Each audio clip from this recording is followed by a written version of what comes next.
Hey guys, Viper Mike here. So I'm working on the G63 again today. I've got it here sitting on ramps. From my previous video, if you guys watched it, I'm having an issue with this thing idling really badly and pretty much running on like 4 to 6 cylinders and misfiring.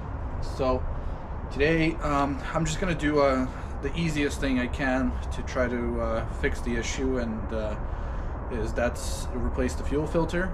I tried dumping a bunch of fuel system cleaner in there yesterday, and that only seemed to make things worse. So the next thing to try is the fuel filter. If that doesn't work, then I'm going to move on to ordering the high pressure fuel pumps. Chances of the low pressure pump inside the tank being bad are slim to none, and from my testing, it seemed that the voltages and everything else on the low pressure pump were okay. So I'm just going to make a quick video on how to do a fuel filter change. I haven't seen any videos on YouTube about it, so I figured I might as well make a quick video just to show you guys changing out a fuel filter. So I went out and I got a new filter. I got a MAN filter. Part number is WK720, and then I've got a few different sizes of clamps. These are like T-bolt style fuel injection clamps. I didn't know exactly what size those fuel lines are, and I think the current clamps on there are the crimp style clamps, so I'm gonna have to cut those off, and then I'll just use these ones to put the lines back on. So I've got the thing up on ramps. Hopefully it's dark out now, but I figure while it's not raining, I might as well just do it, because my garage is still full of other stuff. So let's get going, and we'll try to pull the old filter out here and get the new one in. Okay, so a bit of a change of plans. I had to look underneath, followed the fuel line, and I could not find an inline fuel filter anywhere.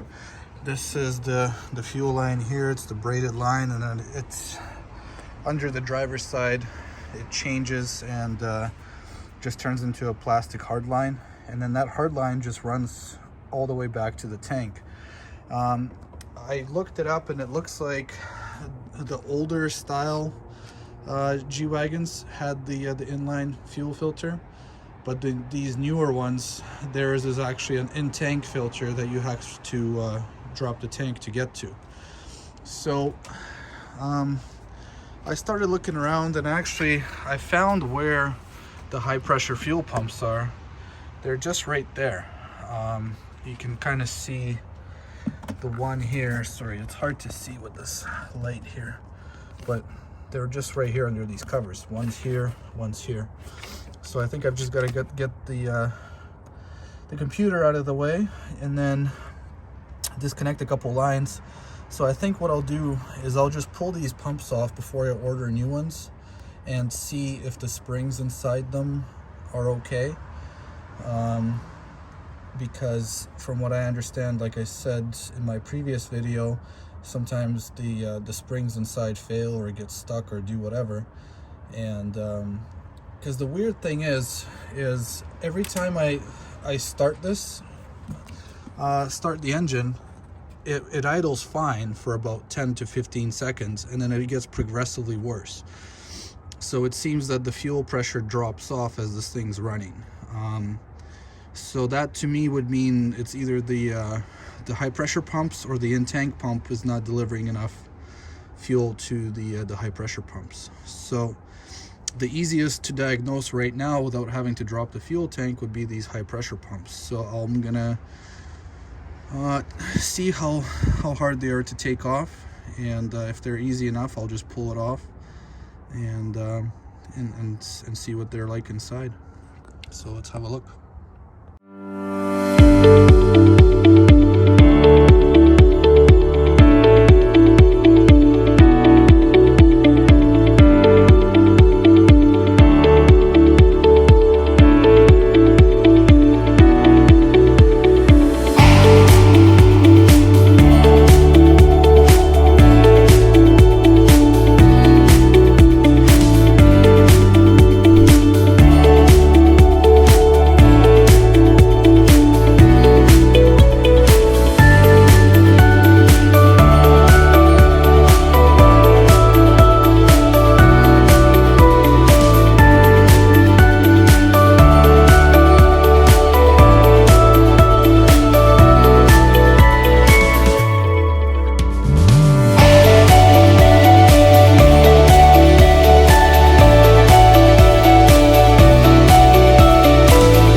All right, well, this kind of escalated. It looked like an easy enough job when I was first looking at it, but now in the usual Mercedes fashion, I've got half the car taken apart. So I had to get this airbox out of the way, which wasn't that hard to do. There's only 3 10mm bolts that hold it in. To get to the 2 inside ones, you got to take that grate off. That's only held in by like 6 Phillips screws. Now the reason I had to do that was this metal bracket here. It's, I don't know exactly what it does. It's more of like a protective bracket for the fuel pumps. There's a 1 E-Torx bolt, and it's impossible to get to without removing the airbox. So I finally got that bracket out of the way. So now I'll be able to unbolt the fuel lines, and you can see the fuel pumps themselves, they're held in by 2 Torx bolts. They're T40 bolts. So yeah, I'm gonna crack these fuel lines loose. I bled some of the fuel off on the bleed nipple on that side there, where the black plastic cap is, to try to get some fuel pressure out of the lines, because I don't really want to crack these lines with a bunch of pressure in there. So yeah, I'm gonna take these lines off, and then I'll get those fuel pumps off.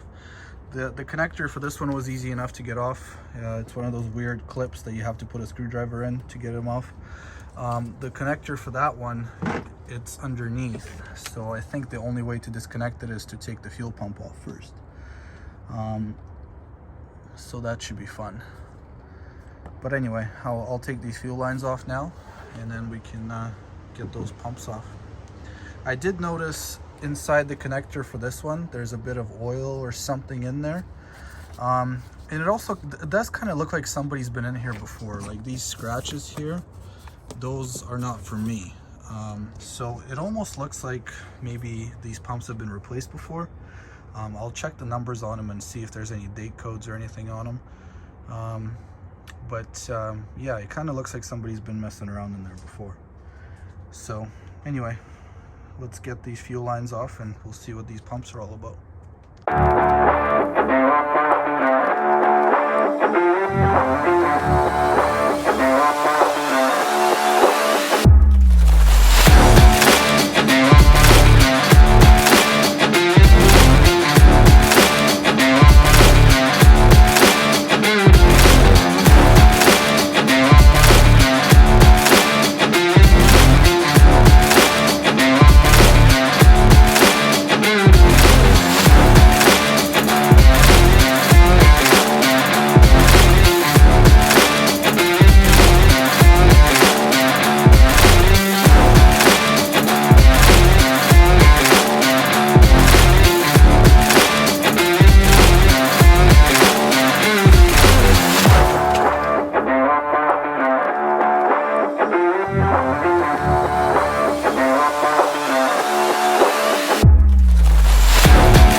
Alright, so I've got the fuel pumps out.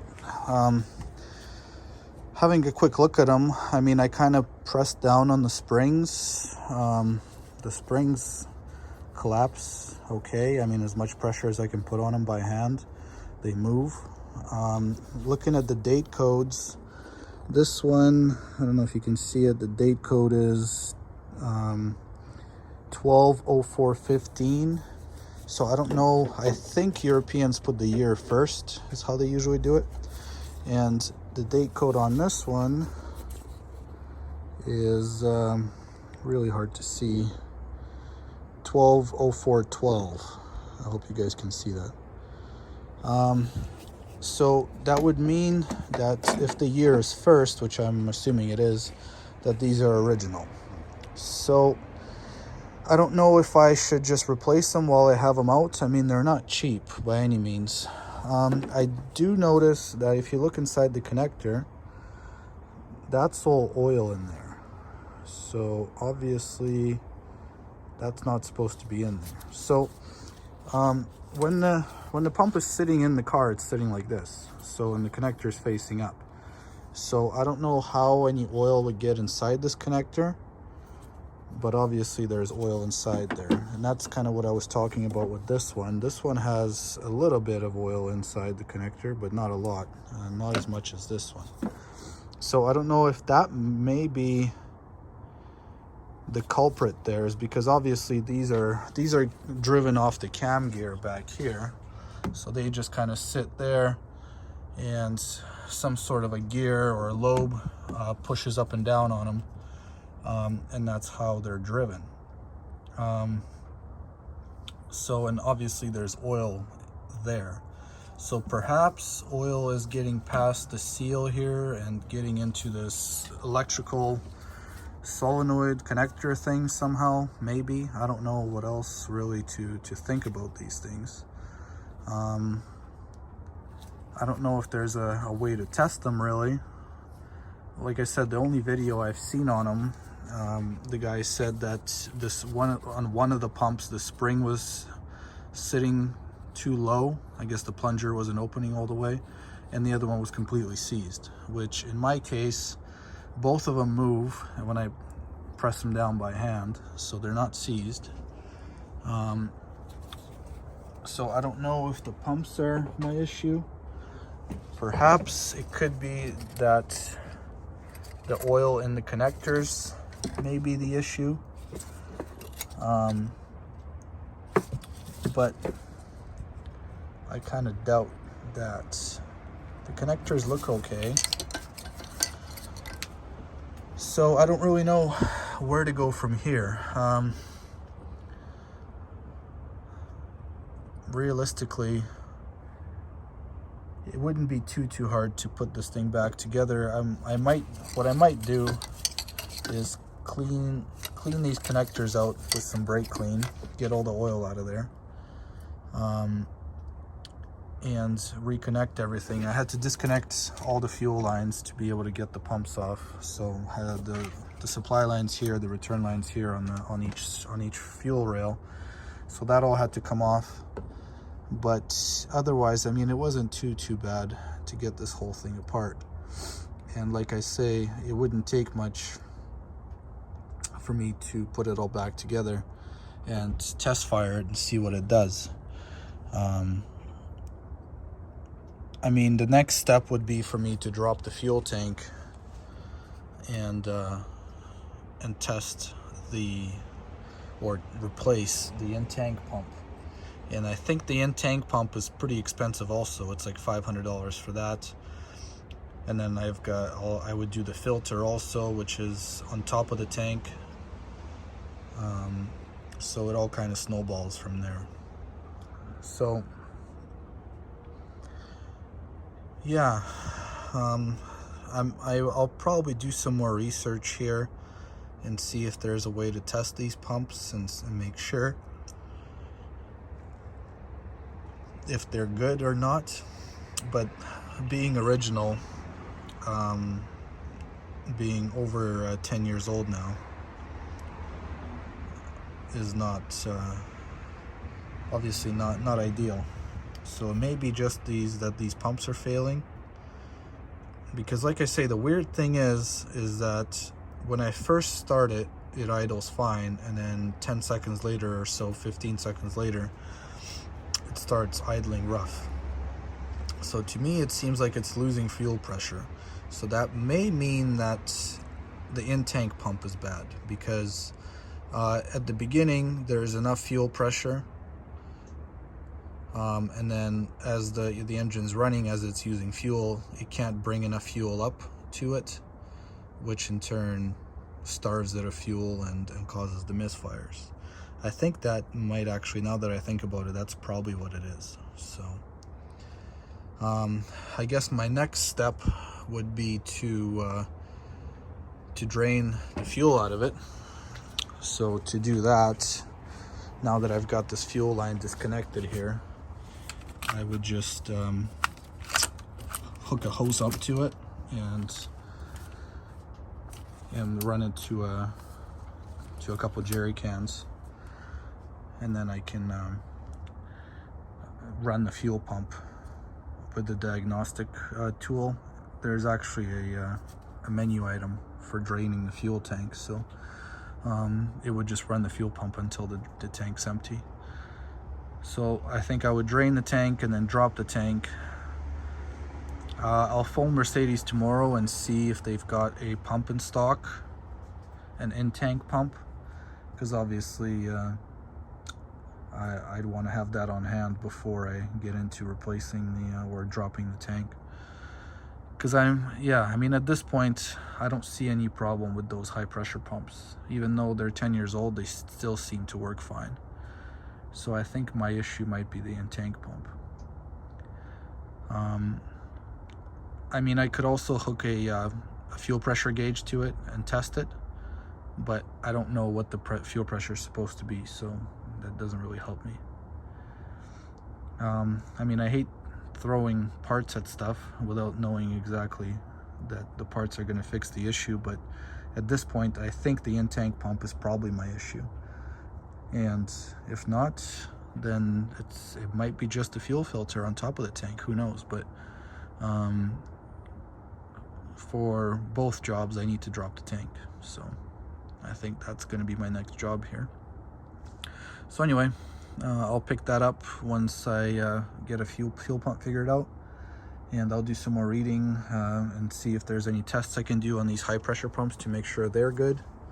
But otherwise, I think the next step's going to be dropping the fuel tank. So we'll pick that up when we get to it.